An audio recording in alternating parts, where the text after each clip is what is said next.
प्रतापगडच्या पायथ्यापासून 9 किलोमीटर अंतरावर असलेल्या पार्वतीपूर म्हणजेच पार गावातलं हे ऐतिहासिक रामवर्धनीचं मंदिर तुम्हाला माहिती आहे का? पौराणिक कथेनुसार भगवान श्रीराम सीतेचा शोध घेत इथे आले होते आणि पार्वती मातेनं सीतेचं रूप घेऊन त्यांची परीक्षा घेतली. तीच पार्वती आज रामवर्धनी माता म्हणून ओळखली जाते.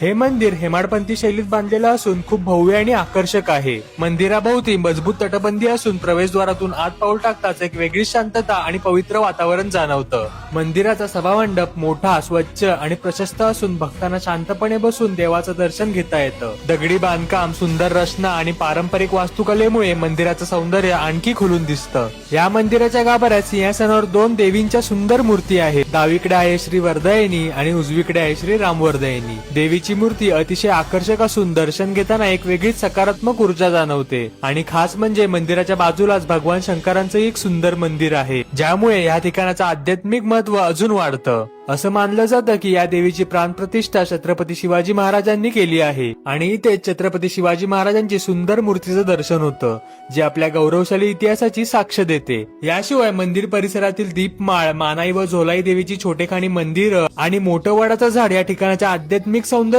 व शांततेत अधिक भर घालतात. शांतता, निसर्ग आणि अध्यात्म याचा सुंदर संगम म्हणजे हे मंदिर. म्हणूनच तुम्ही कधी प्रतापगडला आलात तर या सुंदर आणि ऐतिहासिक मंदिराचं दर्शन घ्यायला नक्की या. आणि